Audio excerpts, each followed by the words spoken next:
I greet you in Jesus' precious name. It is Monday morning, the 23rd of September, 2024, and this is your friend, Angus Buchen, with a thought for the day. We go straight to the first book of Corinthians, chapter 1, verse 28. And the base things of the world, and the things which are despised, God has chosen.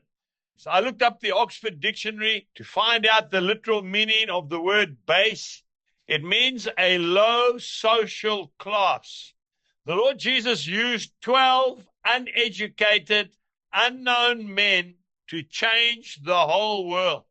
But working together, those 12 men changed the world forever. And that's one thing I want to say to you today. Maybe you're feeling, I am worthless. Nobody cares about me. I can do nothing for anybody. Don't believe it. It's a lie from the pit of hell. You know, I've studied all the great men of God, and just about every one of them started from a very low position. I think of Dr. David Livingstone. He worked in a cotton mill as a young boy and educated himself.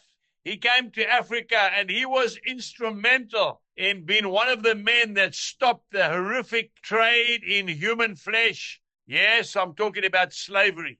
So what about James Hudson Taylor? He took the gospel to China and he went on his own. Nobody sent him. He was studying to be a pharmacist. He didn't even qualify. And yet he was responsible in sending or leading 1,000 families to China to take the good news to those people. And I want to tell you something, not one of them was sponsored. They went by faith. And the greatest revival in the world today is taking place in the underground church in China. What about D.L. Moody? He was a shoe salesman. That man became one of the greatest evangelists the world has ever seen. He took the gospel all over the world. What about William Carey? He was a cobbler, not even a shoemaker.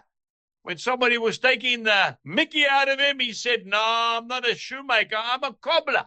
I can only repair shoes." We must not look down on base things.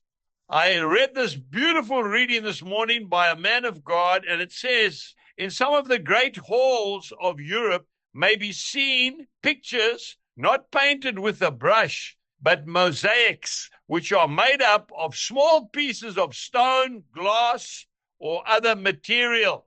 The artist takes these little pieces and polishing and arranging them, he forms them into the grand and beautiful picture. Each individual part of the picture may be a little worthless piece of glass or marble or shell, but with each in its place, the whole constitutes the masterpiece of art. So I think it will be with humanity in the hands of the great artist.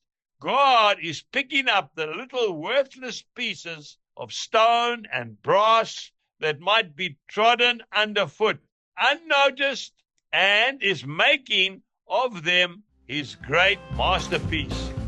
Jesus bless you and goodbye.